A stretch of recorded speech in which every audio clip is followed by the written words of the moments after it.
DNS के online platform में आपका स्वागत है। अमृतेश सिंह। आज हम लोग देखते हैं डायरेक्शन, कोसाइन और डायरेक्शन रेशियो। पिछले दो क्लास में हमने देखा 3D कोऑर्डिनेट सिस्टम के बारे में, 2D कोऑर्डिनेट सिस्टम के बारे में, उनसे रिलेटेड क्वेश्चंस के बारे में, सॉल्व क्वेश्चन, ठीक है, प्रॉब्लम्स। क्योंकि जब तक प्रॉब्लम्स हम लोग ना करें तब तक जाके कोई भी कॉन्सेप्ट हमारा क्लियर नहीं होता है और ना वह लर्न हो पाता है थोड़ा, ठीक है।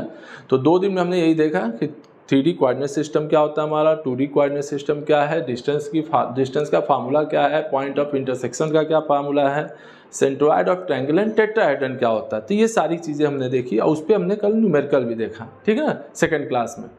अब मोस्ट इंपॉर्टेंट टॉपिक हमारा है direction, cosine and direction ratio.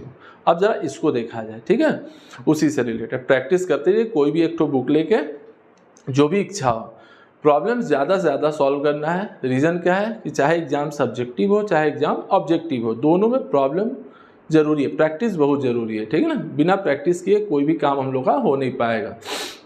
Result अगर चाहिए तो प्रैक्टिस बहुत ज़रूरी है। तो आज हम लोग देखते हैं अगला टॉपिक अपना direction, cosine and direction ratio. Most important 3D system का या पूरे कोऑर्डिनेट ज्योमेट्री में, एक तरह से ऐसे समझा जाए, पूरे कोऑर्डिनेट ज्योमेट्री में डायरेक्शन, कोसाइन और डायरेक्शन रेशियो का बहुत ज़्यादा इंपॉर्टेंट रोल हमारा होता है। एक तरह से देखा जाए इसके बिना कोई भी कॉन्सेप्ट हम लोग क्लियर नहीं कर सकते। हर जगह कोसाइन, हर जगह रेशियो दिखाई देगा हमको, ठीक है। जैसे अब हम लोग यहाँ से शुरुआत करते हैं अपने पेंसिल वाले कॉन्सेप्ट से, जो हम लोग करते रहते हैं हमेशा। तो देखते हैं कि हमारा ये 3 हमारा हो गया, फिर उसी तरह कोऑर्डिनेट एक्सिस। बिना इसके हम लोग बात को समझ में नहीं आएगी, ठीक है। इस चीज़ को ध्यान से देखना है, समझना है, ठीक है, ध्यान से इस बात को देखना है। ये हमारा 3D कोऑर्डिनेट सिस्टम हो गया, x, y and z. Octant भी बताएं इसमें, first octant, second octant, third, fourth, fifth, sixth, seventh and eighth. सब में एक्स वाई जेड की पॉजिटिव निगेटिव वैल्यू भी बता चुके हैं, ठीक है ना।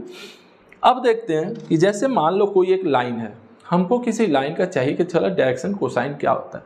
तो डायरेक्शन कोसाइन होता है angle makes by a given line, cosine of the angle makes by a given line with positive side of x y and z axis is called direction cosine. मतलब कोई भी line x axis, Y axis, Z axis के positive side से जो angle बनाएगा, उस angle के cosine की जो वैल्यू होती है that is called direction cosine, ठीक है ना। तो जैसे मान लो कि हमारा कोई एक लाइन है, ठीक है, कोई भी एक लाइन है, जैसे हम कोई भी एक लाइन ले लेते हैं, ठीक, कोई भी एक लाइन ले लेते हैं हम लोग, ठीक है। तो जैसे मान लो हमने ये लाइन ले लिया कि हमको इसका डायरेक्शन कोसाइन चाहिए ए बी। तो हम लोग क्या करेंगे इसके लिए, ठीक है ना। तो इसके लिए हम लोग करते क्या है कि पहले इस लाइन को शिफ्ट कराते हैं कोऑर्डिनेट एक्सिस पे। कहाँ पे? कोऑर्डिनेट एक्सिस पे। जैसे देखो ये एक लाइन है हमारी ए बी, अब इसका हमको डायरेक्शन कोसाइन चाहिए, तो हम इसको इस तरीके से रिप्लेस करेंगे उस लाइन के साथ जो ओरिजिन से पास कर रहा है, that line is parallel to this line. मान लो कि ये हमारा कोई लाइन है हवा में, ठीक है, ये हमारी लाइन है, हमको इसका डायरेक्शन कोसाइन चाहिए। हम इसको पैरेलल करके कुछ इस तरह से करेंगे, पैरेलल समझ रहे हो। जैसे मान लो ये लाइन है, ठीक है, ये लाइन है, इसके पैरेलल ये हो गया, इसके पैरेलल ये है, इसके पैरेलल ये है, ये सारी लाइन आपस में पैरेलल है, समझ रहे हो ना, ठीक है। ये सारी लाइन आपस में पैरेलल कही जाएंगी। तो अब इसको हमको क्या करना है, मान लो लाइन यहाँ है, तो हमने क्या किया कि इसको इस तरीके से डिस्प्लेस किया अपने पोजीशन से, ये चलाया ओरिजिन से पास होता हुआ लाइन, देख रहे हो ना, ओरिजिन से पास होते हुए। तो पैरेलल लाइन की खासियत होती है कि जितना एंगल वो यहाँ बनाएगा एक्स वाई जेड के साथ, वही यहाँ भी फॉर्म करता है। बस यहाँ डिस्प्लेस करने से फ़ायदा ये होता है हम लोग का कि हमको एंगल दिखाई देगा कि कितना एंगल वहाँ पे आना चाहिए, क्या एंगल बन कहाँ रहा है, ये सारी चीज़ें हमको समझ में आएगी। तो अब देखो ये हमारी लाइन हो गई ओपी, देख रहे हो ना, x axis, Y axis, Z axis, this is the line OP. OP क्या है? ए बी के पैरेलल लाइन है, that is passes through the origin, जो ओरिजिन से हमारा पास कर रहा है हमारा। अब देखो हमने कहा cosine of the angle makes by a line, cosine of the angle makes by a line, ठीक है। तो अब ए बी लाइन की जगह हमने ओपी को यूज किया, देख लो ना, वो ए बी की जगह हमने इस ओपी लाइन को यूज कर लिया, ठीक। तो ओपी लाइन जो है अब एक्स एक्सिस से देखो अल्फा एंगल बनाएगा, वाई एक्सिस से हमारा बीटा एंगल बनाएगा, जेड से गामा। लेकिन अब ये दिखेगा कहाँ है, समझना इसको जरूरी कि आखिर लाइन दिख कहाँ रही है हमको।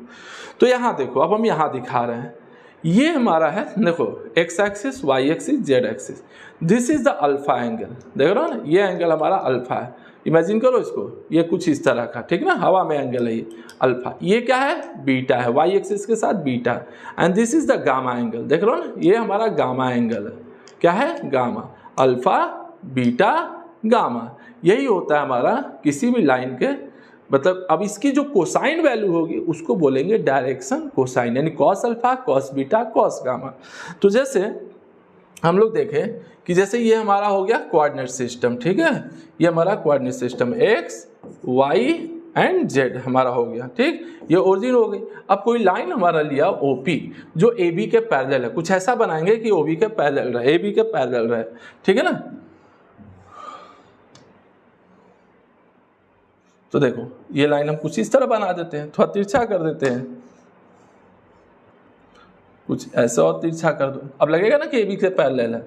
तो यहाँ पे एंगल बना ये अल्फा, यहाँ बना बीटा, और ये एंगल बना गामा। भाई वहाँ पे एक्स वाई जेड अलग एजम्पशन है, हमारा एजम्पशन कुछ भी हो सकता है, जरूरी नहीं कि जो किताब में लिखा हो उसी के अकॉर्डिंग चले, ठीक है ना, या जहाँ भी कोई दे दे, तो हमको समझने की जरूरत है। तो ये हो गया अल्फा एंगल, ये हो गया बीटा एंगल, ये हो गया गामा एंगल। तो cos alpha, cos beta, cos gamma is called the direction cosine of the line A B या direction cosine of the line OP, दोनों तो एक ही होगा, क्योंकि पहले लाइन के डायरेक्शन कोसाइन चेंज नहीं होती है, ठीक है। तो डायरेक्शन कोसाइन हमारा क्या हुआ, L is equal to cos alpha, M is equal to cos beta, N is equal to cos gamma, ठीक ना। तो इस चीज को हमको ध्यान रखना है, इस चीज को हमको ध्यान रखना है, ठीक है ना।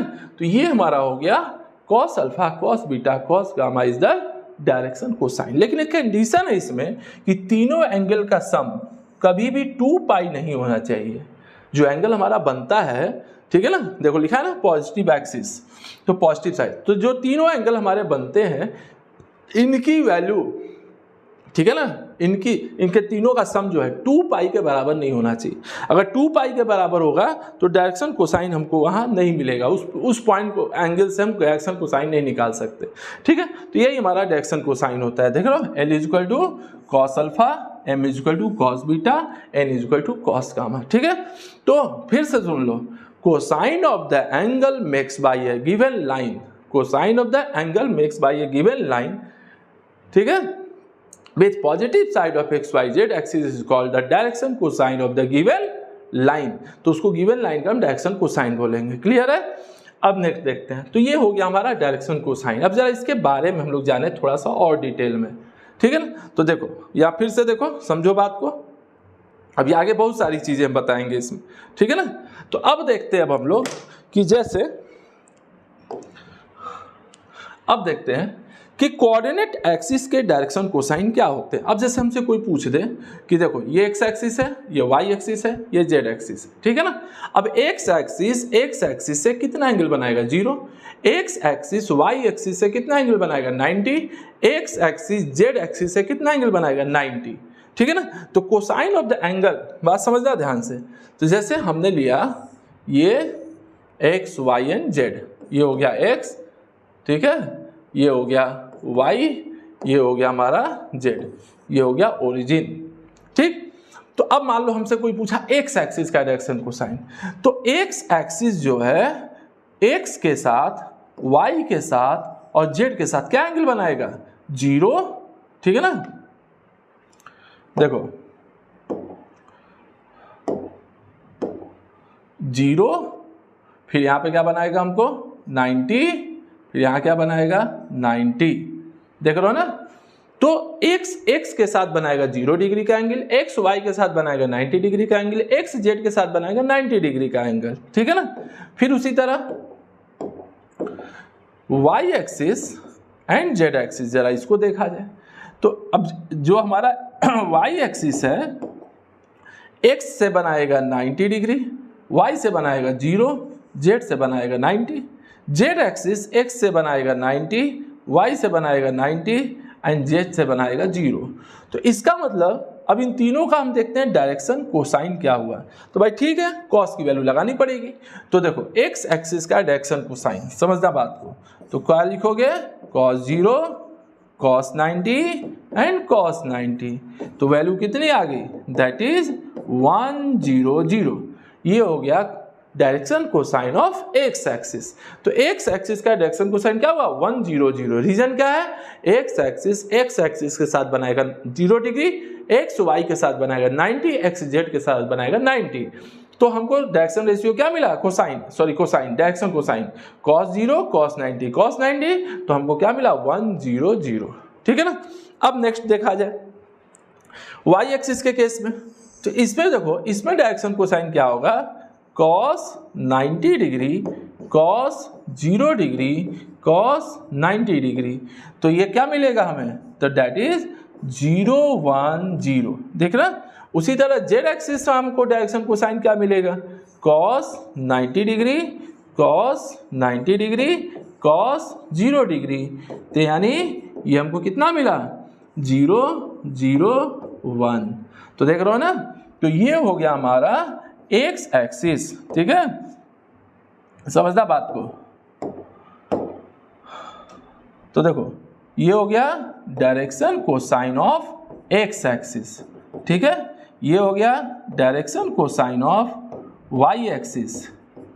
ठीक, ये हो गया direction cosine of Z axis. आई बात समझ में। तो ये हो गया हमारा direction cosine of X axis, Y axis, Z axis.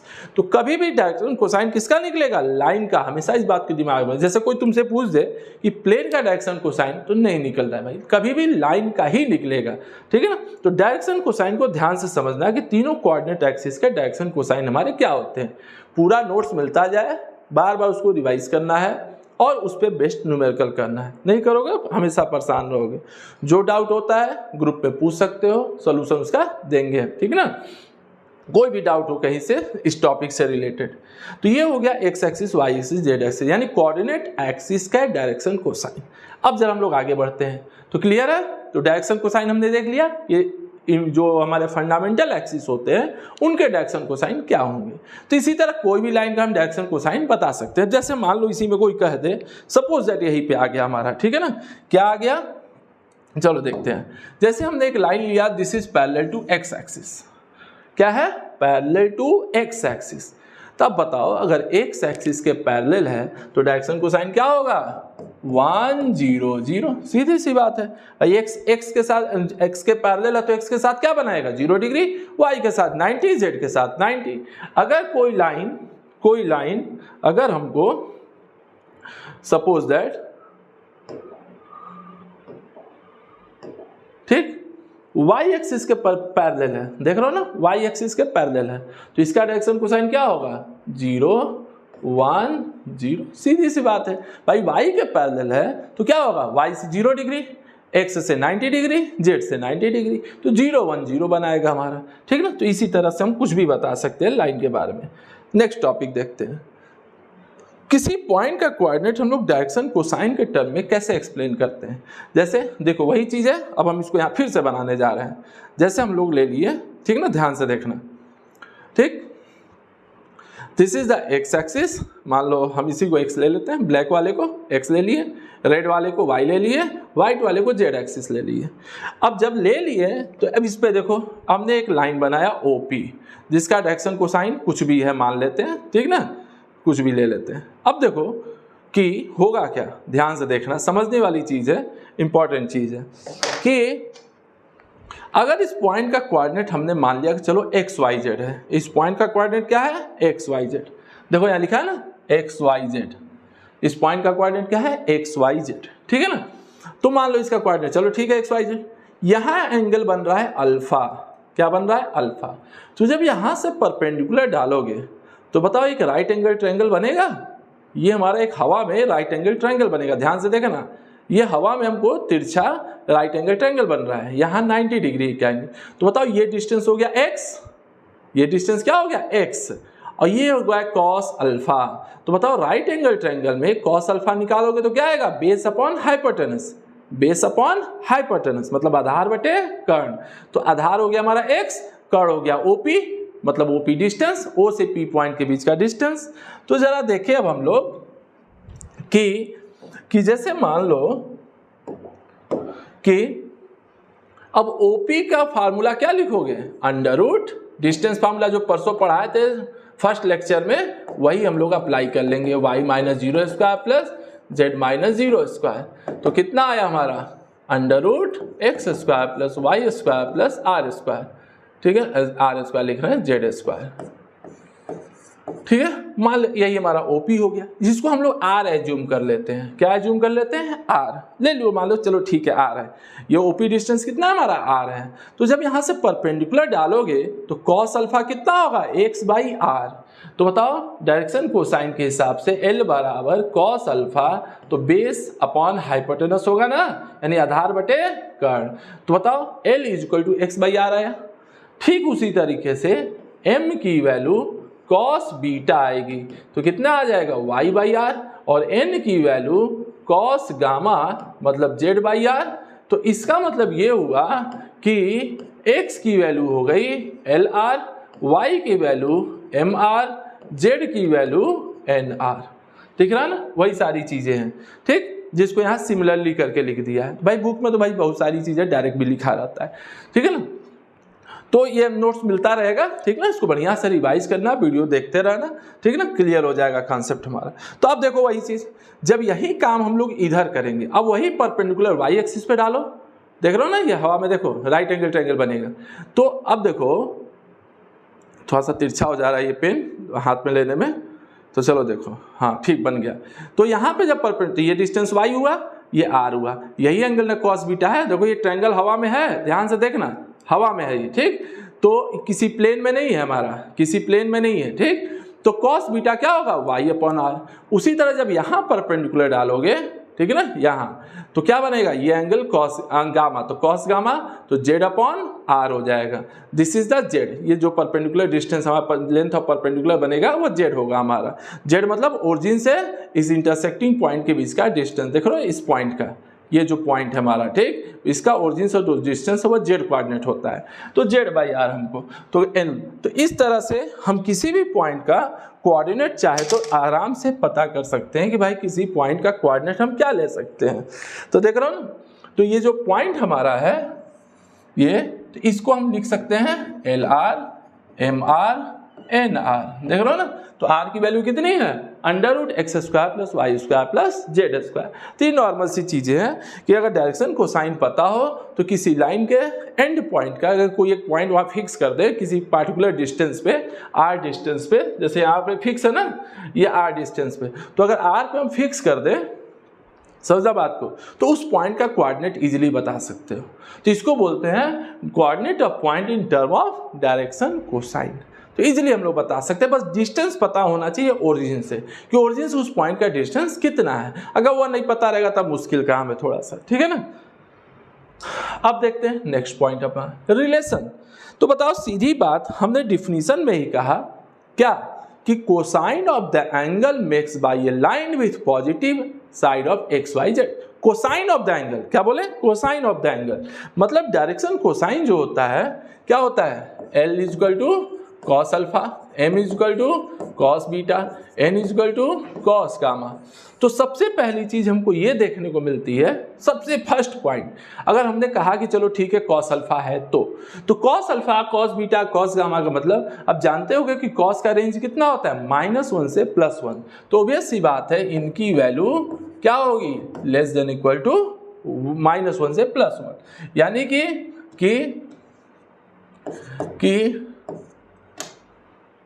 -1 less than equal to L M N less than equal to 1।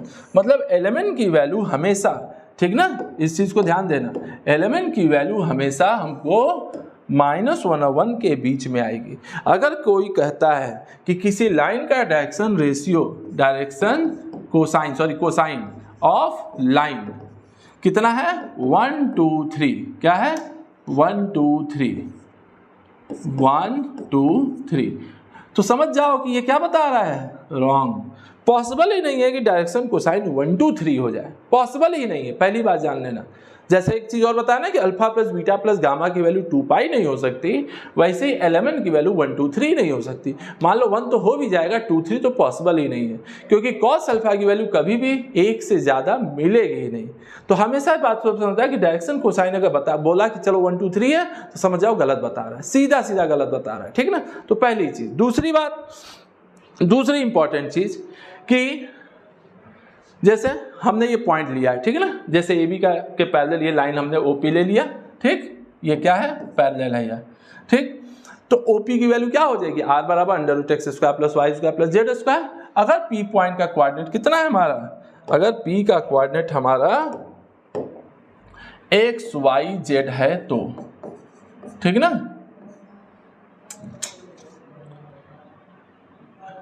X y Z, अगर P का कोऑर्डिनेट एक्स वाई जेड है, ठीक है, ठीक। तो अभी हम लोग थोड़ी देर पहले देखे थे कि x इक्वल टू कितना होगा L r, y equal to कितना होगा M r and z equal to कितना होगा एन आर, ठीक है ना। तो एक बहुत इंपॉर्टेंट रिलेशन हमारा बनता है, कौन सा रिलेशन, कि जरा तीनों का स्क्वायर करके ऐड करके देखें हमको मिलता कितना है, ठीक है ना। तीनों को स्क्वायर करके ऐड करो, तो दो रिजल्ट हम यहाँ निकाल चुके हैं, पहला ये और दूसरा हम क्या जानते हैं कि आर स्क्वायर की value x square plus y square plus z square होगी। क्यों, क्योंकि आर बराबर कितना है, under root x square plus y square plus z square, तो वैसी बात है आर स्क्वायर इतना मिलेगा, ठीक है। तो अब इन तीनों को हम क्या करते हैं, तीनों को स्क्वायर करके ऐड कर दे रहे हैं। तो देखते हैं x square plus y square plus z square is equal to L r whole square plus M r whole square plus N r whole square, ठीक है, सिंपल एकदम। अब इसकी वैल्यू कितनी हो जाएगी, आर स्क्वायर, ठीक है, और इधर आर स्क्वायर कॉमन, तो क्या मिला, L square plus M square plus N square, तो क्या मिला हमें, L square plus M square plus N square is equal to 1। एक नॉर्मल कंसेप्ट हो गया ये। एक और तरीका है इसको करने का, वो भी देख लेते हैं। हम लोग डायरेक्ट लिखते हैं, क्या चीज, direct L square plus M square plus N square, तो क्या आएगा अब हमको जरा देखा जाए, ठीक है। तो x बाई आर का whole square plus y by R का whole square plus z by R whole square, ठीक है ना, z by R whole square. तो अब जब इसको एलसीएम लोगे आर स्क्वायर, तो ऊपर क्या मिलेगा, आर स्क्वायर, तो यहाँ मिला एक्स स्क्वायर, यहाँ वाई स्क्वायर, यहाँ जेड स्क्वायर, तो ये कितना देगा, अब इसकी वैल्यू कितनी है, आर स्क्वायर, तो बताओ ऑब्वियसली बात है आर स्क्वायर कट के 1 आ गया। तो क्लास 12 में भी पढ़ा हुआ चीज़ है, कोई बहुत विशेष नया नहीं है, लेकिन रिवीजन जरूरी है, ठीक है ना, क्योंकि रिवीजन इसलिए भाई आते आते बहुत सारी चीज़ें लैप्स कर जाती है दिमाग से, ठीक है ना, तो प्रैक्टिस करते रहना है, ध्यान देना। तो दो रिजल्ट हमने वहाँ देखा। अब देखो डायरेक्शन रेशियो। तो डायरेक्शन रेशियो डिफिनीशन में ये है कि the three real numbers A B C which are proportional to the direction cosine element of a line are called the direction ratio. अब प्रोपोर्शनल, सबसे पहले समझो प्रोपोर्शनल क्या, बहुत लोगों को कंफ्यूजन होता है प्रोपोर्शनल है क्या, ठीक है ना, बहुत लोगों को कंफ्यूजन होता है कि प्रोपोर्शनल का मतलब क्या हुआ। तो प्रोपोर्शनल का मतलब ये होता है कि L by A equal to M by B equal to N by C आना चाहिए, इसको बोलते हैं हम लोग प्रोपोर्शनल। जैसे अगर ध्यान होगा 10th क्लास में पढ़े होंगे सिमिलरिटी और सिंगुलरिटी, तो सिमिलरिटी में कहा जाता है कि साइड्स आर प्रोपोर्शनल, ठीक है ना, साइड्स आर प्रोपोर्शनल। प्रोपोर्शनल का मतलब होता है कि एक पार्टिकुलर नंबर से अगर सारे पेयर में मल्टीप्लाई करें तो सब में, जैसे सपोज दैट देखो हम मान लेते हैं, थोड़ा सा प्रोपोर्शनलिटी समझे तब हमको समझ में आएगा थोड़ा, कि जैसे मान लो एक हमने ट्रायंगल लिया, ये बना दिया ना, अब देखो अब दूसरा ट्रायंगल ले रहे हैं, अब हम लोग एक दूसरा ट्रायंगल लेते हैं, ठीक है ना, वही ले लेते हैं दोबारा से कलर चेंज करके, ठीक। तो अब देखो अब हमने बनाया, यहीं से थोड़ा सा बड़ा कर दिया इसको, ठीक है, ध्यान से देखना। तो इन दोनों को क्या बोले, प्रोपोर्शनल, क्योंकि इसका ये जूम फिगर है, बस क्या हुआ है, बड़ा हो गया। It is also equilateral and it is also equilateral, equilateral दोनों है, लेकिन अंतर क्या है, हो सकता है ये साइड इसके डबल हो, मतलब ये साइड इसके डबल हो गया, ये जो है, ठीक है ना, ऐसे नहीं, देखो ये साइड इसमें क्या है, डबल का अंतर है, देख रहे हो ना, ये जो है इसके साथ डबल का अंतर है, ये जो है ये इसके साथ डबल का, तो क्या है, डबल हो जा रहा है, ट्रिपल हो जाए, 4 टाइम्स हो जाए, आधा कर दें, तो इसको बोलते हैं प्रोपोर्शनलिटी। तो यही बात यहाँ भी बता रहा है कि L/A equal to M/B equal to N/C, then we say that ABC are proportional with LMN, ABC are proportional with LMN। अब ये बताओ कि मान लो कोई नंबर है 1 2 3, अब कोई कहे कि इसका प्रोपोर्शनल बताओ क्या होगा, तो भाई बहुत कुछ हो सकता है, हम 2 से मल्टीप्लाई कर दे रहे हैं, तो 2 4 6, this are the proportional with this. अगर हमारा मन किया कि हम 5 से मल्टीप्लाई कर दें, तो 5 10 15, ये इसका प्रोपोर्शनल हो गया। तो प्रोपोर्शनल का मतलब होता है जो गिवन है उसमें किसी भी पार्टिकुलर नंबर से सब में मल्टीप्लाई कर दो, ठीक। अब वो नंबर कुछ भी हो सकता है, जरूरी नहीं कि 5 है, 5.2 भी हो सकता है, √2 से भी मल्टीप्लाई कर सकते हो, -5 से भी मल्टीप्लाई कर सकते हो, तुम्हारी मर्जी, अब तुम किससे मल्टीप्लाई करना सकते, तो इसी को बोलते हैं प्रोपोर्शनलिटी, ठीक है ना। तो यही कह रहा है हमको कि L/A equal to M/B equal to N/E, this is the relation of proportionality, ठीक है ना। तो अब इसको हम क्या मान लेंगे, चलो ठीक है, कोई एक कांस्टेंट के हम इसको इक्वल कर दिए, ठीक है ना, इसको किसी कांस्टेंट के हम इक्वल कर दिए, देख रहे हो ना, मान लो भाई चलो कोई कांस्टेंट है k, ठीक है, तो जब k है तो ऑब्वियस सी बात है। अच्छा, प्रोपोर्शनलिटी में अगर k नहीं भी माने ना तो भी हमारा काम हो जाएगा, लेकिन फिलहाल हम देख लेते हैं, नहीं भी मानोगे तो भी काम होगा। कैसे काम होगा, जरा समझो बात को। मान लो हम k नहीं लेते हैं, ठीक है ना, k हम अपने मन से नहीं लेते हैं, तो क्या लिखेंगे अब हम लोग, तो देखो L/A equal to M/B equal to N/C, ठीक है, equal to √L² plus M² प्लस N² upon √A² plus B² plus C²। ये प्रोपोर्शनलिटी का एक प्रॉपर्टी होता है हमको, ठीक है ना, ये प्रोपोर्शनलिटी की एक प्रॉपर्टी होती है, बेसिक प्रॉपर्टी होती है, जानना चाहिए सबको, ठीक है ना। प्रोपोर्शनलिटी के बहुत सारे रिजल्ट्स होते हैं जो क्लास 9 10 में पढ़े होंगे। उसमें करते क्या हम लोग, हर फ्रैक्शन के न्यूमरेटर को स्क्वायर करके अंडर रूट कर देंगे, सम करके डिनोमिनेटर, तो इसका रेशियो और इन सब का रेशियो बराबर आता है, ठीक है ना, इनका रेशियो उसका रेशियो बराबर आएगा, हमेशा फिक्स है कि हमेशा इक्वल ही आना है उसको। दूसरा तरीका यहाँ देखो, ये भी है कि चलो ठीक है, k मान के LM की वैल्यू निकाल लिए, फिर सबका स्क्वायर कर दिए, 1 कर दिए, k की वैल्यू आ गई। तो एक तरीका ये भी होता है, तो हम जिससे चाहें उससे कर सकते हैं। तो हम ये तरीका जैसा चेक कर लेते हैं, ठीक है ना। मान लो ये तरीका हमको चेक करना है कि क्या ये सही है, तो चेक करने का तरीका ये है कि ठीक है, हम 2 नंबर लेते हैं, ठीक है ना, 1/2 2/4 3/6 ले लिए। अब चलो इधर देखो, अब तीनों का स्क्वायर करो, 1² प्लस 2² प्लस 3², और नीचे आ गया कितना 2² प्लस 4² प्लस 6²। देखो कितना देगा भाई, ये कितने का है, ये सब 1/2 है, इधर भी 1/2 आना चाहिए, 9 4 13 1 14, तो √14 हो गया। अब नीचे देखो 36 4 40 50 और 56, तो √56 हो गया, तो √14 अपॉन 2√14 कट के 1/2 आया ना। तो ये रिजल्ट भी बहुत सही होता है, बहुत काम देता है इतना लंबा चौड़ा प्रोसेस से हमको बचने के लिए। अब भाई यहाँ क्या करोगे, k जूम करोगे, k मानने के बाद देखो ध्यान से, k मानने के बाद k माने ना, फिर L की वैल्यू M की वैल्यू N की निकालोगे, फिर तीनों को स्क्वायर करके ऐड करोगे। भाई ये एलिमेंट क्या है, डायरेक्शन कोसाइन है, तो ऑब्वियसली बात है वैल्यू 1 देगा। फिर यहाँ से k की वैल्यू निकली ना, अब फिर उसको यहाँ पे बाहर रख दो, भाई यहाँ यही ना जूम किए हो k की, फिर उसके बाद एलिमेंट निकाल लो, तो बात तो वही हुई घूम फिर के, हम उसी चीज़ को डायरेक्ट लिख देते हैं। ये प्रोपोर्शनलिटी का इंपॉर्टेंट रिजल्ट है, ठीक है ना, ये सब याद होना चाहिए, ठीक है ना, तो इसकी खासियत होती है। जैसे इसी में देखो, अब चाहो तुम्हारा मन करे कि 1 + 2/2 + 4 लिखे, क्या गलत है, 3/6 फिर आएगा 1/2, आएगा कि नहीं आएगा। तो ये सब चीज़ें हमको दिमाग में रखनी होती है। जैसे 1 - 2/2 - 4, तब भी तो उतना ही आएगा।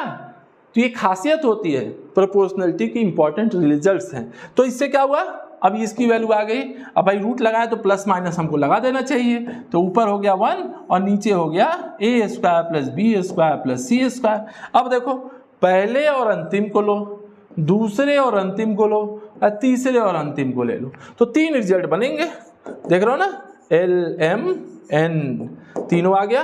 तो यहाँ कितना आया plus minus A upon under root A square plus B square plus C square, यहाँ भी plus minus B upon under root A square plus B square plus C square. उसी तरह n बराबर plus minus C upon under root A square plus B square. देख रहे हो ना, तो अगर ए बी सी पता है तो डायरेक्शन कोसाइन इजीली हम लोग निकाल सकते हैं। देख रहे हो ना, तो अगर क्वेश्चन में ए बी सी, क्योंकि देखो ए बी सी क्या है, यूनिक नहीं होगा, डायरेक्शन कोसाइन हमेशा यूनिक होगा, डायरेक्शन रेशियो यूनिक नहीं होता है। एक लाइन के एक से ज़्यादा डायरेक्शन रेशियो हो सकते हैं, लेकिन डायरेक्शन कोसाइन किसी लाइन का हमेशा यूनिक होता है। एक के अलावा दूसरा पॉसिबल डायरेक्शन कोसाइन संभव ही नहीं है। किसी भी एक लाइन का एक ही डायरेक्शन कोसाइन होगा, लेकिन एक लाइन के रेशियो इनफाइनाइट हो सकते हैं। ठीक है ना, सपोज दैट एग्जाम्पल के तौर पे अगर हम किसी लाइन का डायरेक्शन कोसाइन 1/2 माइनस 1/2, ठीक है, या ऐसे मतलब 1/√3 प्लस कर रहे हैं कमा माइनस 1/√3 कमा 1/√3, मान लो यही ले लिया कि चलो ठीक है, किसी लाइन का डायरेक्शन कोसाइन 1/√3 माइनस 1/√3 1/√3 है। अब इसका दूसरा डायरेक्शन कोसाइन नहीं मिलेगा, लेकिन डायरेक्शन रेशियो देखो कितना मिलेगा। हर चीज संभव है, एक से ज्यादा डायरेक्शन रेशियो हो सकते हैं। कैसे, मान लो मेरा मन किया हमको यहाँ पे 2 से मल्टीप्लाई करने का, तो पहला डायरेक्शन रेशियो क्या बना 2/√3 माइनस 2/√3, फिर बना 2/√3। मेरा मन किया कि नहीं हम 3 से मल्टीप्लाई करेंगे, तो क्या आएगा √3 माइनस √3 एंड √3। ठीक है ना, सब इसी में मल्टीप्लाई हो रहा है, ध्यान देना। ठीक है ना, सब यहीं से हो रहा है, यहीं से। ठीक है ना, मेरा मन किया कि ठीक है हम √3 से मल्टीप्लाई करेंगे। कितने से करेंगे, √3 से। ठीक है, तो क्या आएगा 1 माइनस 1 1। ठीक है ना, जीरो से बस मत करना, जीरो नहीं किया जाता है। ठीक है ना, जीरो छोड़ के तुम चाहे किसी भी नंबर से मल्टीप्लाई कर लो। अब बताओ दुनिया में रियल नंबर कितने हैं, इनफाइनाइट, तो बताओ डायरेक्शन रेशियो भी तो इनफाइनाइट मिलेगा। यानी एक लाइन के एक से ज्यादा डायरेक्शन रेशियो हो सकते हैं, लेकिन डायरेक्शन कोसाइन हमेशा यूनिक होगा, इस बात को नोट कर लेना। ठीक है ना, तो ये हो गया हमारा क्या डायरेक्शन रेशियो, कि अगर कोसाइन रेशियो पता है तो हम एलिमेंट चाहे तो निकाल सकते हैं, इजिली निकाल सकते हैं बहुत आराम से। अब जरा देखो नेक्स्ट टॉपिक, नेक्स्ट टॉपिक क्या कहता है हमारा, ठीक, ये क्या कहता है हमको,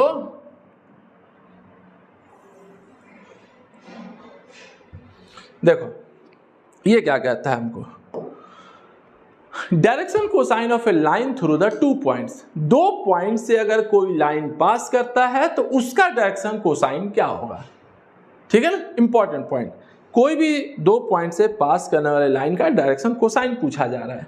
ठीक है, तो चलो देखो वही कॉन्सेप्ट फिर से हम लोग अपना यूज करें कि पहले हम बनाते हैं अपना ये हो गया x, ये हो गया y, ये हो गया z। अब इमेजिन करो यहाँ 2 पॉइंट हैं, ये p हो गया, ये q हो गया। ठीक, कोऑर्डिनेट जान ही रहे हो, p का कोऑर्डिनेट क्या ले लेते हैं x1 y1 z1, q का कोऑर्डिनेट क्या ले लेते हैं x2 y2 z2। ध्यान से समझना बात को, हड़बड़ी नहीं। अब हम क्या करेंगे, यहाँ से दोनों पॉइंट से परपेंडिकुलर ड्रॉ करेंगे। कहाँ, एक्स एक्सिस पे, एक यहाँ पे ड्रॉ कर दो। ठीक है ना,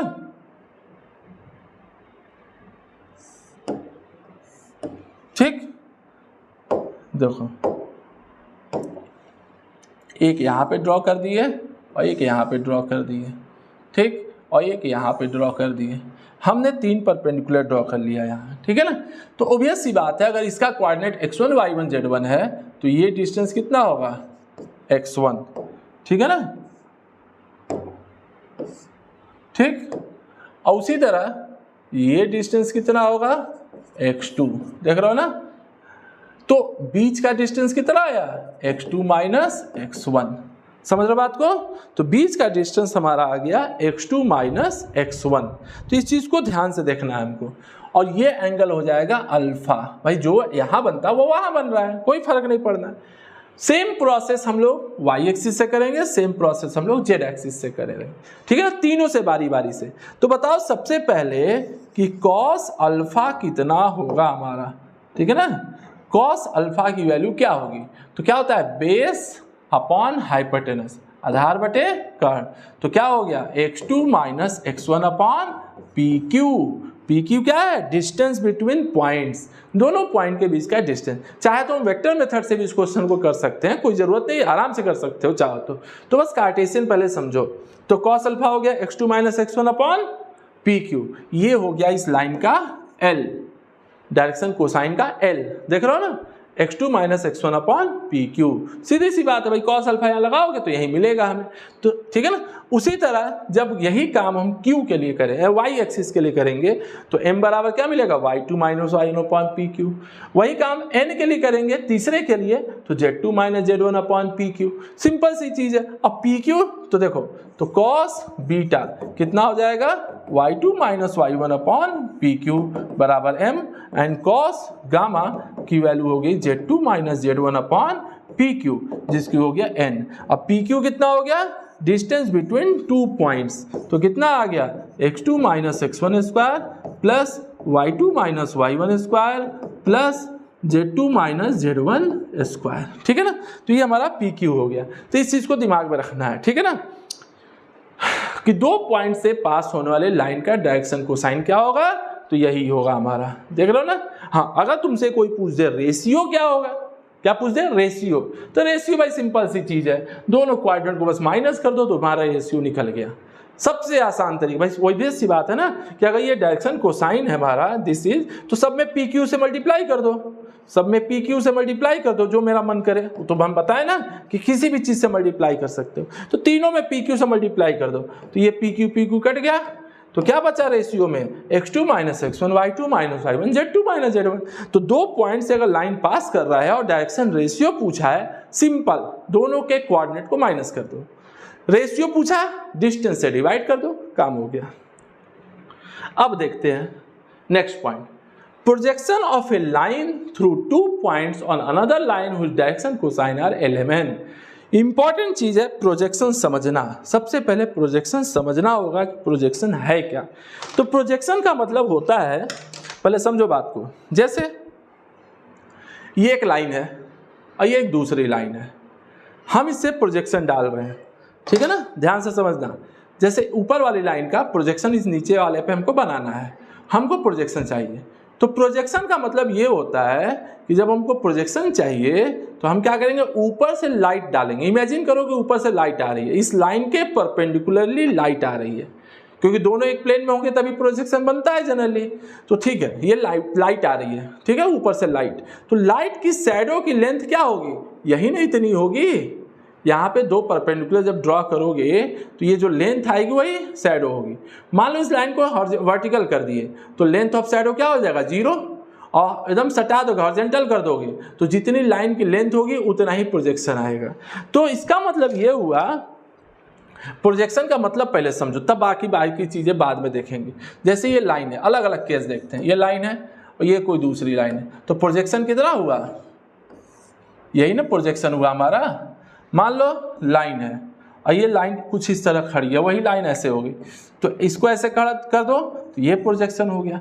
जितना इसको खड़ा करते जाओगे, जितना उसको वर्टिकल करते जाओगे, प्रोजेक्शन की वैल्यू कम होती जाएगी भाई, लेंथ ऑफ शैडो डिक्रीज करता जाएगा, और वर्जेंटल होगा तो लेंथ ऑफ शैडो मैक्सिमम होगा। इसी से आप फार्मूला हम यूज करते हैं कॉस थीटा का। आखिर यूज कैसे होता है, अब जरा ये समझा जाए। तो जैसे देखो दो पॉइंट है, जैसे इसी को ले लेते हैं, एक P पॉइंट एक Q पॉइंट, इसका कोऑर्डिनेट कर दिए x1 y1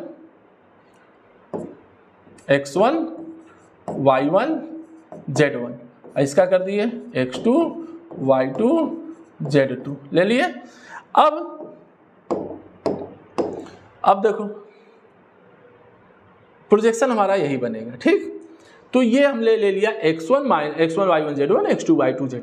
इसको जरा देखो यहाँ वेक्टर फॉर्म में बना रहा है, ठीक है ना, उसको वेक्टर फॉर्म में सॉल्व कर रहा है। तो ठीक है, वेक्टर फॉर्म भी ले सकते हो। मान लो P पॉइंट का पोजीशन वेक्टर हो गया OP, ठीक है ना, P का पोजीशन वेक्टर हो गया OP, तो ये OP हो गया, ये OQ हो गया, तो PQ कितना हो जाएगा, OQ माइनस OP। भाई PQ कितना आएगा हमारा, OQ माइनस OP। तो भाई ठीक है, तो PQ वेक्टर हमारा निकल गया, तो PQ कितना हो गया, x2 minus x1 i cap plus y2 minus y1 j cap plus z2 minus z1 k cap. ये हमारा हो गया PQ। प्रोजेक्शन हमेशा निकालते समय एक बात का ध्यान देना, एक फार्मूला बताया गया हो गया फिजिक्स में, फिजिक्स के वेक्टर में पढ़े होगे 11th क्लास में या बहुत जगह पढ़ाया गया होगा, बहुत बेसिक फार्मूला है। मैथ में भी पढ़े होगे 12th क्लास में कि अगर वेक्टर ए का प्रोजेक्शन बी पे निकालना है, ठीक है ना, क्या देखो क्या हुआ, जैसे projection of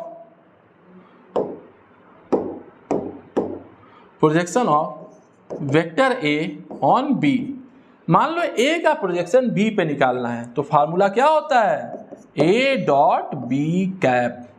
most important result है, हमेशा याद होना चाहिए कि अगर ए का प्रोजेक्शन बी पे निकालना है तो ए डॉट बी कैप हम लोग लिखते हैं। क्या लिखते हैं, ए डॉट बी कैप, मतलब बी के अलॉन्ग हम यूनिट वेक्टर लेते हैं। क्या लेते हैं, यूनिट वेक्टर। एक बात और बता दें कि अगर मान लो किसी लाइन का डायरेक्शन कोसाइन पता है कि एलिमेंट है, क्या पता है, एलिमेंट। मान लो किसी लाइन का, जैसे मान लो यही लाइन है, ये एल लाइन है ना नीचे वाली, जिसका हमको ये निकालना है, जिस पे प्रोजेक्शन निकालना है। अब इसका डायरेक्शन कोसाइन मान लो ये हमको यहाँ पे कर दें एल लाइन, एल लाइन कर देते हैं, इसका डायरेक्शन कोसाइन क्या है, एल एम एन।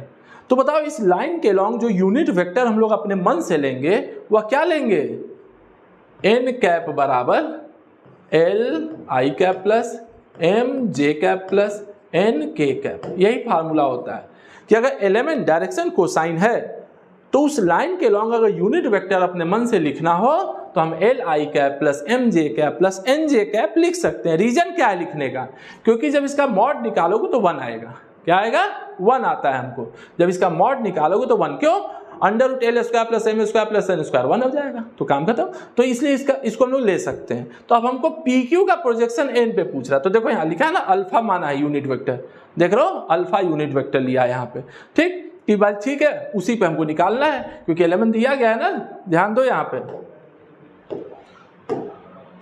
पे दिया है L M N direction cosine, जिस पर निकालना है ऑन द लाइन, तो उस लाइन का डायरेक्शन कोसाइन पता है, तो उसके अकॉर्डिंग हम यूनिट वेक्टर क्या ले लिए, ए कैप। क्या हो गया, L I cap plus M J cap plus N Z cap.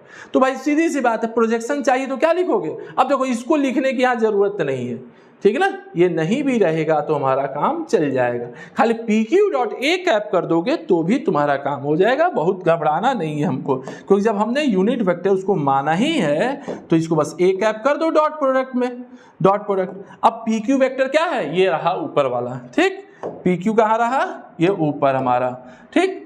अब इसको क्या लिखें, x2 माइनस x1, अब बताओ, ठीक है, I cap plus y2 minus y1 j cap plus z2 minus z1 k cap. अब इसका डॉट प्रोडक्ट किसके साथ करोगे, इसका डॉट प्रोडक्ट करोगे किसके साथ, l i cap plus m j cap plus n k, सीधा सीधा डॉट प्रोडक्ट करो। ये डिनोमिनेटर लिखने की कोई ज़रूरत नहीं, क्योंकि हमको पता है कि एलिमेंट हमारा डायरेक्शन कोसाइन है तो स्क्वायर का सम 1 आना ही आना है। और जब उसको हम यूनिट वेक्टर माने ही हैं तो फार्मूला तो यही ना होता है हमारा, ए डॉट बी कैप। अगर ए वेक्टर का पोजीशन बी पर निकालो तो ए डॉट बी कैप, तो ऑब्वियस सी बात, हम यहाँ खाली ए कैप भी लिख दे तो मेरा काम हो जाएगा। तो रिजल्ट क्या है हमारा फाइनल, तो दिस इज द प्रोजेक्शन। तो x2 minus x1 l plus y2 minus y1 m plus z2 minus z1 n, ठीक है ना। ये हमारा होता है projection of a line passes through the 2 points x1 y1 z1 and x2 y2 z2 on the line whose direction cosine are L M N. On the line, on the line मतलब उसका direction cosine दिया है, किस line का निकालना है तो वो 2 पॉइंट से पास करा है, सिंपल सी चीज है, ठीक है ना। तो ये सारी चीजें हो गई। अब देखते हैं एंगल बिटवीन 2 लाइन। दो लाइन के बीच का एंगल हम लोग कैसे निकाल रहे हैं, ठीक है ना। तो जरा इसको समझिए, शॉर्टकट बहुत ज़्यादा इस पर दिमाग नहीं लगाना है, लेकिन जान लो कि निकलता है कैसे। अब जैसे मान लो ये दो लाइन हो गई A B and C D, ठीक है, कहीं ना कहीं तो काटेंगे ही, तो एंगल बनेगा ही बनेगा। अब हमने क्या किया कि ए बी के पैरेलल बना दिया ओ पी और सी डी के पैरेलल कर दिए ओ क्यू, एंगल वही का वही रह गया। भाई अगर पैरेलल रहेगा तो एंगल तो वही बनेगा ना। बस करना क्या है कि इंटरसेक्टिंग पॉइंट को शिफ्ट कर दिए ओरिजिन पे, मतलब ये जो इंटरसेक्टिंग पॉइंट है ये शिफ्ट हो गया ओरिजिन पे, तो ऑब्वियस सी बात है वहां भी एंगल थीटा ही दिखेगा, ठीक। तो देखो अब इसमें बनाने का ना बहुत सारा तरीका है फार्मूला निकालने का। पहले देखो इस लाइन का डायरेक्शन कोसाइन क्या होगा, L1 M1 N1। इस देखो इसका डायरेक्शन कोसाइन हो गया L1 M1 N1, ठीक, और ऊपर वाले का हो गया L2 M2 N2। तो ऑब्वियस सी बात है कि x1 की वैल्यू L1 R1, y1 की वैल्यू M1 R1, z1 की वैल्यू, भाई ठीक है, नॉर्मल सी चीज़ है, कई बार पढ़ लिए इसको, देख लिए हम लोग, ठीक है ना। तो ये मिलेगा हमें, तो ठीक। अब इसमें देखो अब हम फार्मूला बनाते कैसे हैं। फार्मूला होता क्या है पहले जान लो, cos theta is equal to L1 L2 plus M1 M2 plus N1 N2। Main formula यही होता है दो लाइन के बीच के एंगल के फार्मूले का, ठीक है ना। ये फार्मूला प्लेन में भी काम आएगा, ठीक ना, यही फार्मूला स्ट्रेट लाइन में भी काम आएगा हमारे, लेकिन बेसिक स्टार्टिंग हमको सब कुछ जानना जरूरी है। तो ठीक है, अब ये बनता कैसे है जरा समझना ध्यान से। अब हमको ठीक है ना दोनों के बीच का एंगल निकालना है, तो हम क्या करेंगे ध्यान से समझना। हम क्या करते हैं यहाँ पे कि ये जो दो लाइन थी OP एंड OQ, ठीक है ना, इसको R1 से रिप्रेजेंट किए थे, इसको R2 से, इसका direction cosine L2 M2 N2 बताए थे, इसका L1 M1 N1 बताए थे, एंगल हो गया cos थीटा। तो हम करते क्या है OQ का प्रोजेक्शन OP पे निकालते हैं, OQ का प्रोजेक्शन OP पे, ठीक है। तो projection of OQ on OP कितना होगा, तो देखो इसके बहुत सारे फार्मूले। पहले तो अभी हम जो फार्मूला शुरू में देखें उसको यूज कर ले। तो इसमें क्या करेंगे भाई, इसका कोऑर्डिनेट कितना है x2 y2 z2, तो हम पहले इसको माइनस कर लो, x2 माइनस x1 बोल रहे हैं, x2 माइनस 0, और डायरेक्शन कोसाइन नीचे वाले का L1 M1 N1 है, तो L1 plus y2 minus 0 M1 plus z2 minus z1 N1 आ गया ना।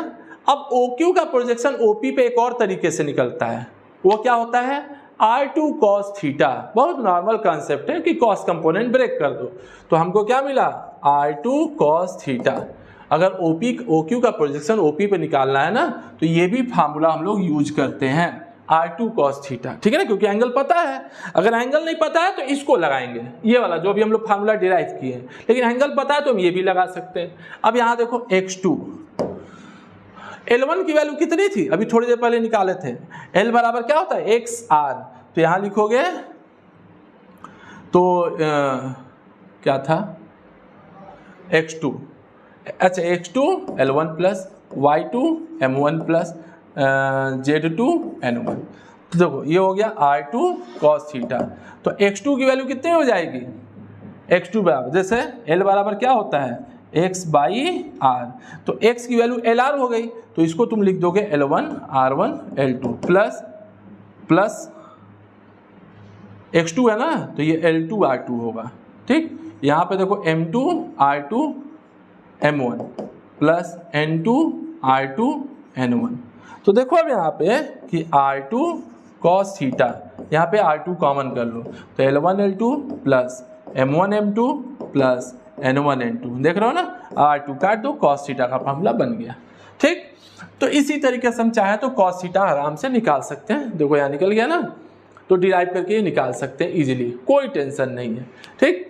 अब देखो दूसरा तरीका कि OP OQ मालूम है, दोनों का मॉड देख लिया R1 R2, एक फार्मूला और लगा दिए कि OP और OQ का डॉट प्रोडक्ट क्या होगा, mod of OP mod of OQ and cos theta. कौन सा formula, A dot B, normal vector का dot product A dot B क्या होता है, mod of A mod of B cos theta. तो तुम उससे भी चाहो तो कर सकते हो, ठीक है ना। यहाँ पे r1 r2 cos थीटा हो गया। अब इसको क्या करो, मल्टीप्लाई कर दो, डॉट प्रोडक्ट कर दो। तो x1 x2 y1 y2 z1 z2 r1 r2 cos theta. अब x1 x2 की वैल्यू वही रखोगे क्या, कि x1 की वैल्यू हो गई L1 r1 और x2 की वैल्यू हो गई L2 r2, ठीक है ना। यही वैल्यू उठा के हम यहाँ पुट कर देंगे। पुट करते चलो आराम से एक रिजल्ट और आ गया। इसी को तुम एक और तरीके से कर सकते हो, लेकिन ये तुम लोग पढ़े शायद ना हो।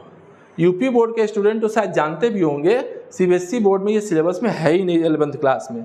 This is called cosine formula. Cosine formula क्या कहता है, जरा समझो मेरी बात। एक बार हम बता दें तुमको कोसाइन फार्मूला होता क्या है।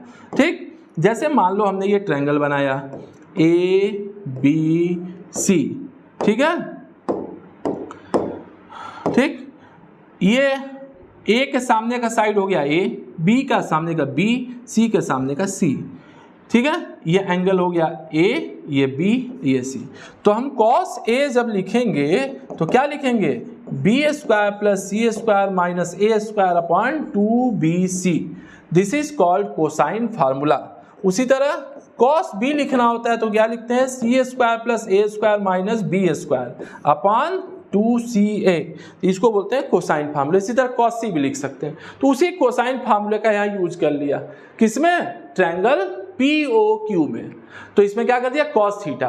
तो क्या करोगे, जब एंगल A लेते हो तो ये दोनों को स्क्वायर करके सम करोगे तो r1 square plus r2 square, देखो यहाँ पे है ना, r1 square plus r2 square.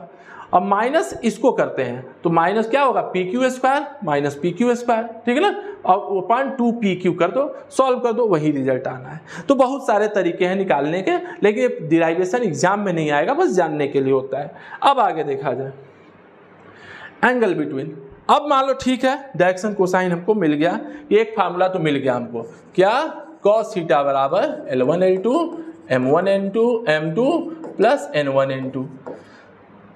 अब इसी को देखो, अब ये तो पता है ना पहले से, अभी डिराइव कराया था थोड़ी देर पहले, कि अगर डायरेक्शन रेशियो मालूम है तो कोसाइन निकाला जा सकता है। तो अगर मान लो किसी दो लाइन का डायरेक्शन रेशियो हमको दे दिया, क्या दे दिया, डायरेक्शन रेशियो दे दिया, ठीक, कि A1 B1 C1 है, A2 B2 C2 है। तो ऑब्वियस सी बात है, L1 की वैल्यू ये आएगी, M1 की ये, N1 की ये, L2 की ये, M2 N2। सिंपल है, cos थीटा का फार्मूला होता है यही, हम बस उसमें वैल्यू पुट कर दो, आंसर आ जाएगा हमारा। तो यानी cos थीटा बराबर L1 कितना है, ये है, दोनों मल्टीप्लाई करो तो A1 A2 upon under root A1 square plus B1 square plus C1 square, फिर under root A2 square plus B2 square plus C2 square. फिर उसी तरह आगे बढ़ते जाओ, फिर बाद में सारा डिनोमिनेटर ऐड कर दो, माइनस डिवाइड कर दो, ठीक है ना। तो ये निकल गया एंगल। अच्छा एक बात सुनो, हम बार बार यहाँ मॉड लगा रहे हैं, देख रहे हो ना, मॉड देखो जरूरी होता है। रीजन क्या है, अगर मॉड नहीं लगेगा तो वैल्यू कभी कभी निगेटिव आती है, और कॉस की वैल्यू निगेटिव कहाँ होती है, सेकंड क्वाड्रेंट में, ठीक ना। कॉस की वैल्यू निगेटिव कहाँ होती है, सेकंड क्वाड्रेंट में। तो एंगल हमेशा दो निकलते हैं, एक ऑब्ट्यूज एंड एक्यूट, ठीक है ना। तो यहाँ जो एंगल निकलेगा, this is the acute angle. Obtuse के लिए मेहनत करनी होगी, उसके लिए क्या करोगे, 180 में से माइनस कर दोगे। तो जो भी एंगल निकलेगा, जब 180 में से माइनस करोगे तो दूसरा एंगल अपने आप निकल जाएगा, ठीक है ना। तो देखो, तो जब भी ये मॉड लगाएंगे तो वैल्यू क्या होगी, पॉजिटिव। cos थीटा की वैल्यू क्या आएगी, पॉजिटिव, यानी बिलोंग्स टू फर्स्ट क्वाड्रेंट, ठीक है ना। तो थीटा की वैल्यू जो भी आएगी, और दूसरा एंगल निकालने के लिए इसको क्या करोगे, 180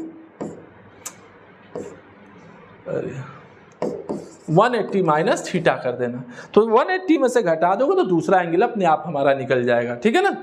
अब आगे देखें, ये होता है लैग्रांज आइडेंटिटी, इसको बस याद रखना है, ठीक है ना, कि अगर L1 M1 N1 और L2 M2 N2 किसी दो लाइन के डायरेक्शन कोसाइन है तो ये रिजल्ट फुलफिल करेगा। सिंप्लीफाई करोगे यही आएगा, ठीक है ना। उसके लिए करोगे क्या, ये दो रिजल्ट तो अपना यूज कर सकते हो, उनमें सॉल्व करोगे तो यही मिलेगा ही हमको, कॉमन उमन लेने के बाद यही आता है। तो लैग्रांज आइडेंटिटी की यूज हम लोग आगे कर सकते हैं। अब देखो साइन थीटा टेन थीटा की वैल्यू क्या होती है। जैसे कोई पूछ दे भाई ठीक है कॉस थीटा तो हम निकाल दिए, साइन थीटा कितना होगा, टेन थीटा कितना होगा।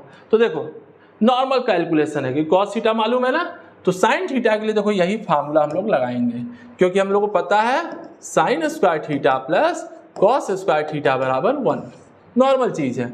बस साइन स्क्वायर थीटा के लिए देखो 1 minus cos square theta, cos की वैल्यू यहाँ पुट कर दो और सिंप्लीफाई करते चले जाओ। देखो ये लैग्रांज आइडेंटिटी बन जाएगी तुम्हारी, तो यहाँ से सिंप्लीफाई होगा तो देखो ये रिजल्ट आया साइन स्क्वायर थीटा। अब जो रहा सवाल, ये रिजल्ट याद कैसे होगा, सबसे बड़ी प्रॉब्लम होती है याद कैसे होगा।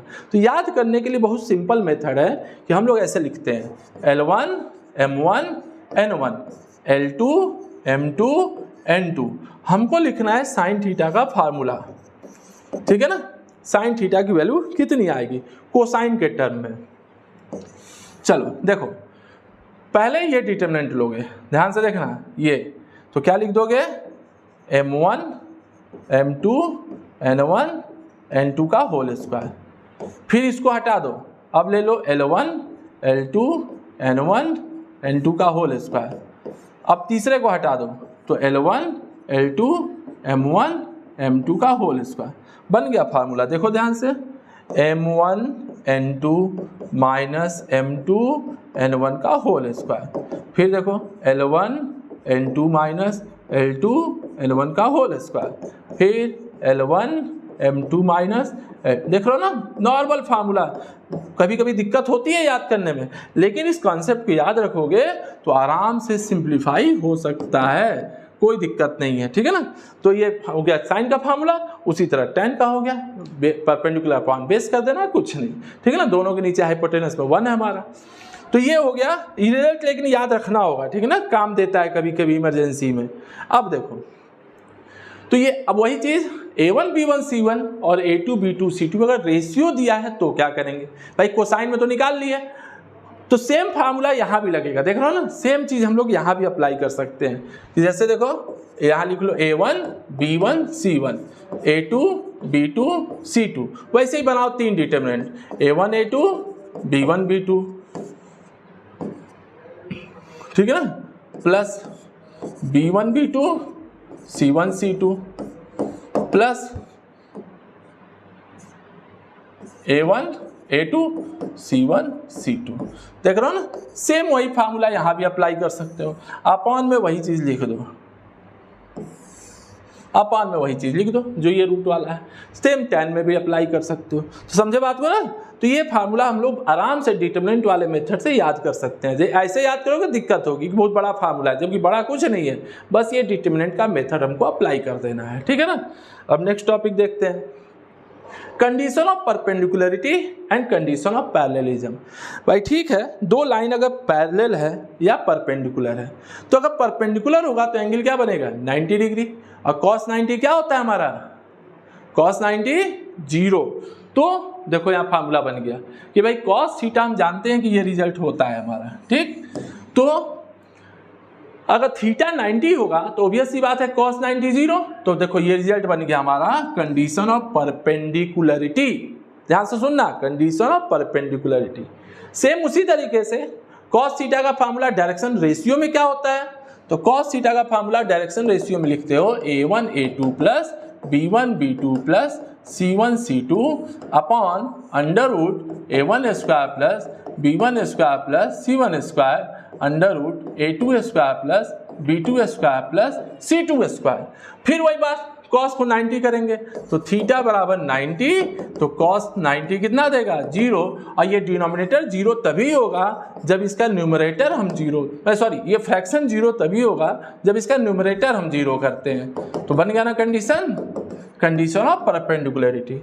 तो ये हो गया कोसाइन के टर्म में, ये हो गया सॉरी कोसाइन के टर्म में, ये हो गया रेशियो के टर्म में परपेंडिकुलर होने का। अब आ जाओ पैरेललिज्म का कंडीशन, फिर वही फार्मूला साइन थीटा मालूम है हमको। तो देखो अब थीटा जब 0 करोगे मतलब पैरेलल होने का कंडीशन, तो थीटा 0, तो थीटा 0 जब करोगे ना तो कॉस नहीं काम करता है यहाँ, तब हमारे काम आता है साइन। कौन काम आएगा, साइन का फार्मूला। तो जैसे ही थीटा 0 करोगे तो ये 0 हो गया, तो ये पूरा डिनोमिनेटर जो रूट है ना ये 0 आ जाएगा, आ गया ना। तो लेकिन ये कंडीशन याद करने के लिए नहीं होता है, समझने के लिए क्या है कि देखो अब 3 स्क्वायर का टर्म, भाई स्क्वायर मतलब always positive, always positive. Square का मतलब ऑलवेज पॉजिटिव। 3 पॉजिटिव का सम 0 तभी होगा जब सब अलग अलग 0 होंगे, सब अलग अलग 0 होंगे। तो देखो ये भी 0, ये भी 0, ये भी 0 हो गया ना।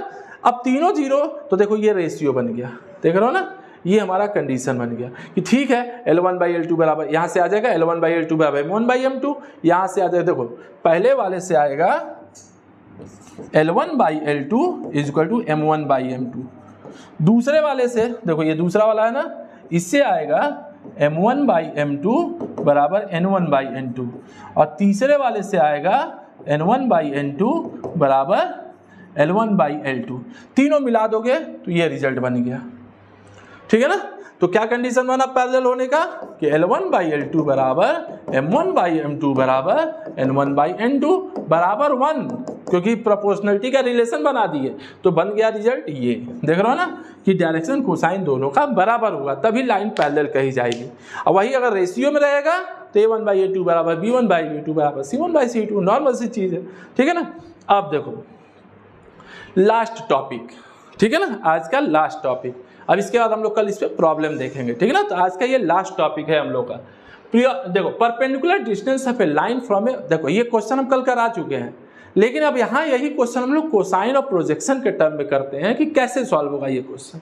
तो जैसे देखो ये P पॉइंट है, हमको ये डिस्टेंस चाहिए Pn, ये क्वेश्चन कल हम लोग किए हैं लेकिन तरीका दूसरा था, यहाँ हम लोग को बनाने का तरीका दूसरा होगा, ठीक है ना। कैसे, तो देखो कि to find a perpendicular distance of a point this from a line, एक लाइन से जो ए पॉइंट से पास कर रहा है, ठीक है ना, passing through a point A alpha beta gamma, जिसका कोऑर्डिनेट कितना है अल्फा बीटा गामा, एंड उस डायरेक्शन कोसाइन आर LMN, इसका डायरेक्शन कोसाइन है LMN, देख रहे हो ना, इस लाइन का डायरेक्शन कोसाइन LMN है। तो ऑब्वियस सी बात है AN, तो देखो ये AN क्या कहता है, यह AN this is the projection of this line, देख रहे हो ना, AP का प्रोजेक्शन AN होगा, AN is equal to projection of AP on AB। ध्यान से देखना AP का प्रोजेक्शन जब AB लाइन पे निकालेंगे तो AN निकलेगा, तो होगा क्या, अभी फार्मूला जानते हैं, थोड़ी देर पहले पढ़े हैं, दोनों पॉइंट के बीच का difference into product of direction cosine of this line, product of direction cosine of this line. तो x1 minus alpha into L, y1 minus beta into M, z1 minus gamma into N कर दिए, normal सी चीज है।